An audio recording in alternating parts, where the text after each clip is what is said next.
Media संस्था है जो कि कई सारे पत्रकारों के साथ मिलकर डॉक्टर अमर गौड़ ने शुरू करी थी।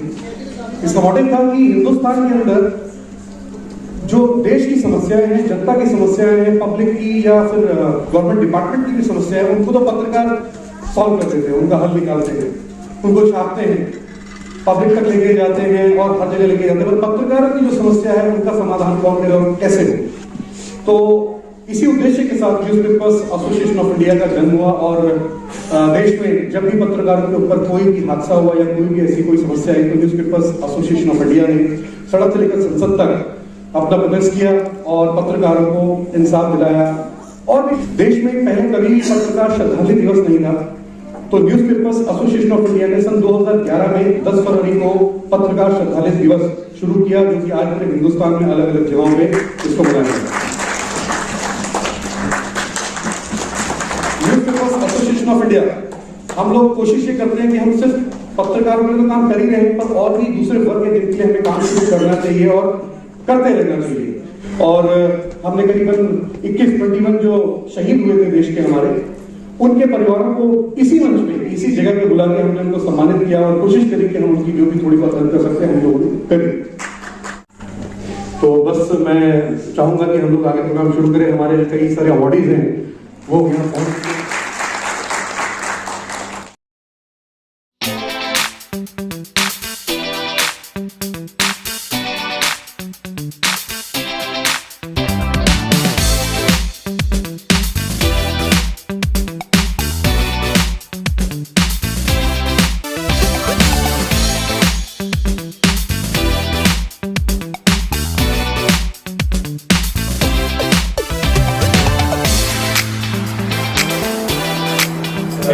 संस्था है वो क्या कार्य कर रही है, कैसे वो जो जर्नलिस्ट हैं चाहे वो किसी भी फील्ड के हो, चाहे हम बात करें उनको कोई मैगजीन से जुड़ा हुआ हो या कोई कुछ रेडियो चैनल से जुड़ा हुआ हो, विभिन्न प्रकार के जो भी प्लेटफॉर्म से उनसे जुड़े हुए हैं। और आजकल तो इतना सब है, हम लोग ऑनलाइन देखते हैं, सोशल मीडिया के अंदर बहुत सारे लोग रेवोल्यूशनरी वर्क कर रहे हैं, पॉडकास्ट है, सब चीजों में उन सबको एक प्लेटफॉर्म पे लेके आना, एक आवाज देना। उनके बहुत सारे कई बार हम लोग सोचते हैं कि हम मीडिया से हमेशा एक्सपेक्ट करते हैं कि मीडिया हमारी बात को रखे, वो हमारे प्रॉब्लम्स को बताए, वो हमारे ग्रीवेंसेस को बताए, वो कहीं आई ओपनर का काम करे।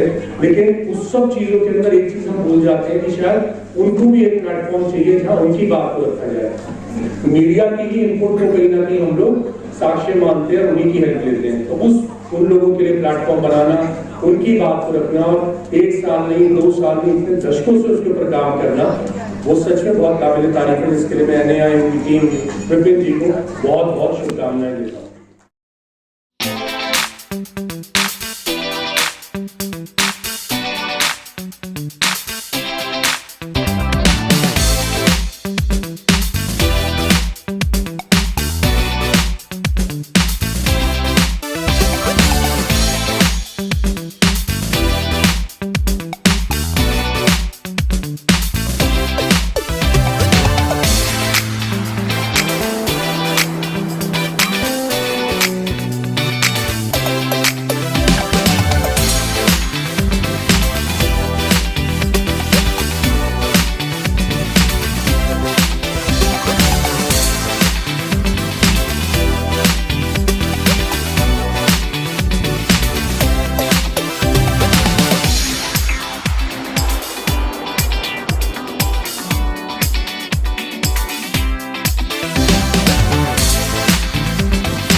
सबसे पहले तो मैं जिन लोगों को अब तक अवार्ड दे चुके हैं उन्हें तहे दिल से बहुत बहुत मुबारकबाद देता हूं। जिन्हें अवार्ड मिलने वाला है उन्हें भी बहुत बहुत मुबारक, क्योंकि साल भर के बाद ये जबरदस्त एनआई का प्रोग्राम यहाँ पर होता है।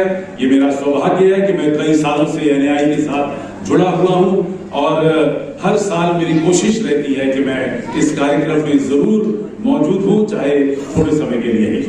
और अच्छा लगता है कि जिन लोगों ने साल भर देश की सेवा में जो तन मन धन पैसा पदार्थ मान मर्यादा इज्जत शोहरत दावे पे लगाई है और उसके बाद जर्नलिज्म के इस क्षेत्र में एक नाम कमाया है, उनसे मिलने का भी सौभाग्य प्राप्त होता है। और ऐसे लोगों को सम्मानित करने से मुझे लगता है कि मैं खुद भी सम्मानित हो रहा हूं, ऐसा मुझे महसूस होता है। आपके कार्य कर गगन भूतल तिमिर को ज्योति देता चल, निराशा के अंधेरे को मिटा दे ले प्रवंजन बल। कहीं पूनम अमावस्या, कहीं उलझन, कहीं फिसलन, कहीं कांटे, कहीं पहरा कटिबंधन। यहाँ प्रतिकूल है सब कुछ, कहीं मरुस्थल, कहीं बादल, मगर तू मुस्कुराता चल, दिशाएं हो मुझे उज्जवल, मगर तू मुस्कुराता चल, दिशाएं हो मुझे उज्जवल। जय हिंद, जय भारत।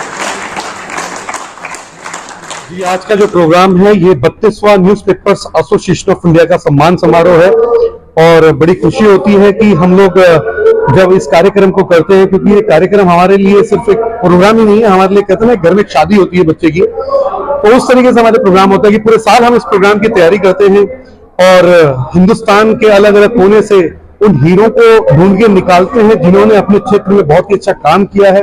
पहले ये प्रोग्राम सिर्फ पत्रकारों के लिए था जिसमें हम पत्रकारों को ही सम्मानित किया करते थे, पर अब हम कोशिश करते हैं कि हम दूसरे जो फील्ड है वहां से भी हम लोग उन लोगों को लेके आए जिन्होंने अपने फील्ड में बहुत अच्छा काम किया है। तो ये जो कार्यक्रम है ये सिर्फ एक कार्यक्रम ही नहीं है, ये एक प्यार है, आशीर्वाद है और पत्रकारों के लिए तो ये कार्यक्रम कह सकते हैं कि एक वो भूमि है और वो स्टेज है जहां से कई सारे पत्रकार निकले बने और उन्होंने बहुतों को बनाया है। देखिए, हिंदुस्तान है, हिंदुस्तानी नहीं बाहर के देशों में भी कई सारी चीजों को लेकर करप्शन और कई सारी चीजें। पहले तो मैं उनको पत्रकार बोलता ही नहीं हूं जिनकी आप बात कर रहे हैं। पत्रकार कभी भी अपने समाज की बात करता है, अपने देश की बात करता है।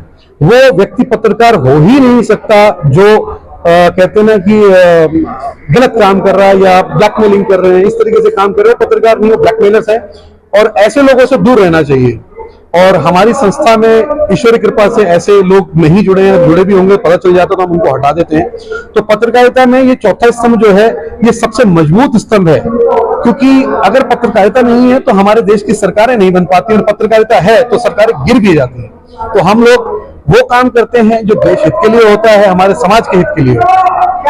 देखिए, ये बात बिल्कुल सही है कि कोविड के दौरान हमारे जो प्रिंट मीडिया है उसमें बहुत बड़ी गिरावट आई है। बहुत बड़ी गिरावट ऐसी आई है कि हजारों न्यूज़पेपर तो बंद हो गए हैं और बहुत सारे न्यूज़पेपर ऐसे हैं जो हार्ड कॉपी निकलती थी ई पेपर पे आ गए हैं और कुछ ही न्यूज़पेपर हैं जिन्होंने सरवाइव किया।